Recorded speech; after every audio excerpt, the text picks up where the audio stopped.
Oke, Assalamualaikum warahmatullahi wabarakatuh. Perkenalkan nama saya Yusna Setiadi dari kelas 07 TPL 006. Di sini saya akan mempresentasikan bisnis brand saya yang berjudul Pet Pest Sepatu Robotik. Jadi Pet Pest Sepatu Robotik ini adalah usaha yang berfokus pada pembuatan alat pes sepatu dengan bahan kimia polyurethane. Lini produksi Pet Pest ini pada umumnya hanya dimiliki perusahaan besar yang bergerak di industri sepatu. Hal tersebut yang menjadikan dasar bagi saya untuk membangun bisnis Pet Pest Sepatu Robotik ini. Adanya kata robotik pada judul bisnis plan ini sendiri merupakan visi penting saya untuk terus berinovasi guna mengotomatisasi proses produksi pepes dengan memanfaatkan teknologi IoT dan artificial intelligence. Tentunya ini membutuhkan waktu riset yang cukup lama dan peran karyawan masih sangat diperlukan untuk pertumbuhan bisnis ini ke depannya. Nah, ini adalah contoh pepes sepatunya ya. Jadi pepes sepatu itu ada kayak tatakan yang digunakan pada saat produksi sepatu.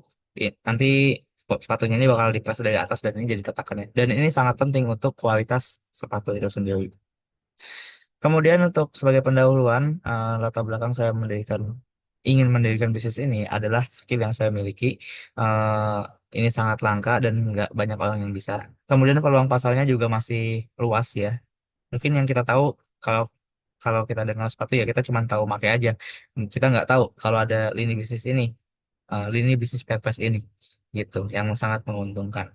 Kemudian visi misi saya adalah visi saya menjadi big industry di bidang purpose ini dengan apa? Dengan misinya memanfaatkan teknologi yaitu artificial intelligence dan IoT. Dengan kata lain untuk robotik lah.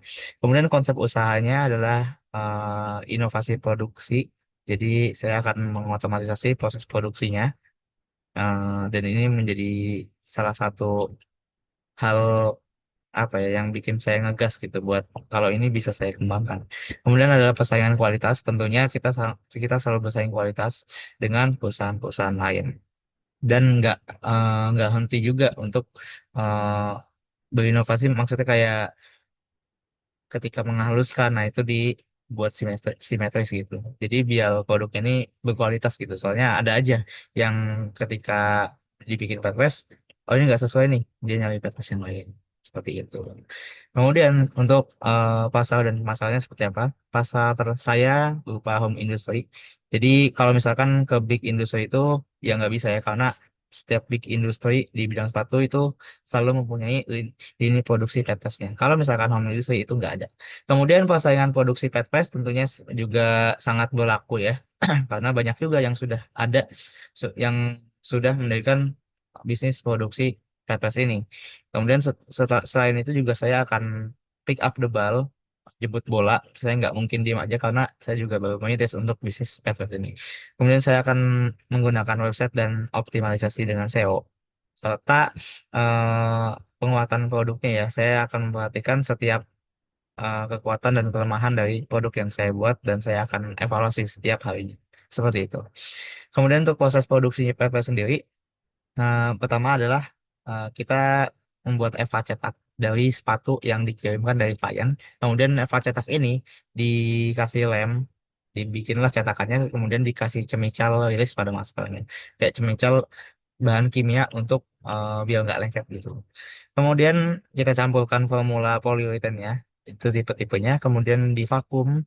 Setelah divakum baru dituangkan ke master cetaknya. Setelah dituangkan ini tunggu kering dulu, kemudian baru dikasih oven, dipanasin.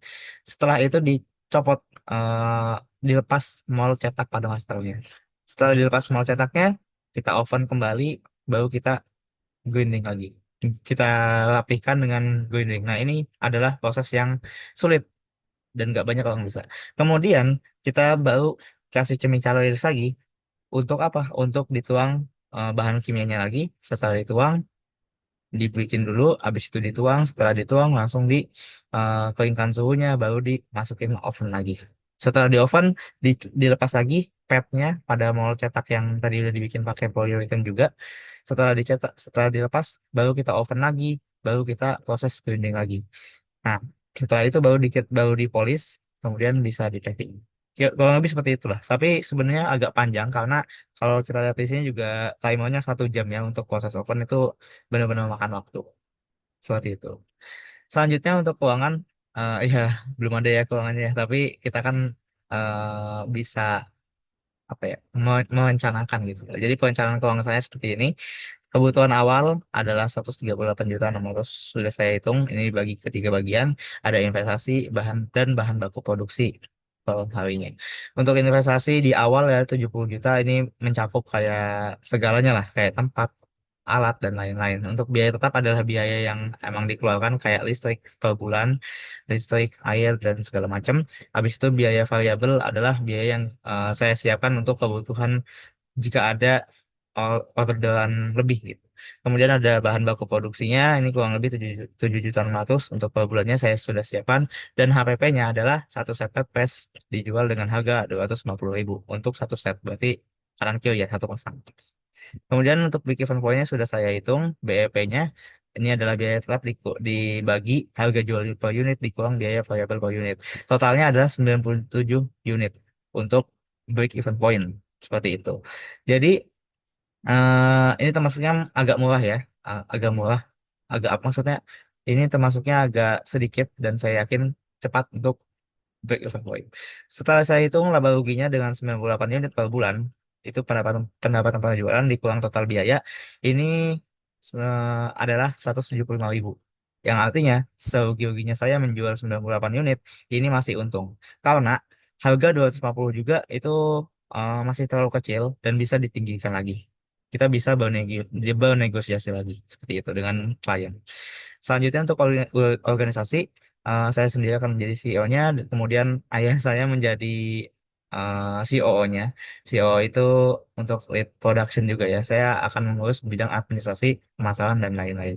Kemudian ada di awal saya cuma butuh 4 karyawan aja sih. Ini nggak banyak dan satu karyawan untuk administrasi juga. Seperti itu. Oke, eh, ada pertanyaan? Oke, saya rasa cukup ya Pak. Terima kasih. Wassalamualaikum warahmatullahi wabarakatuh.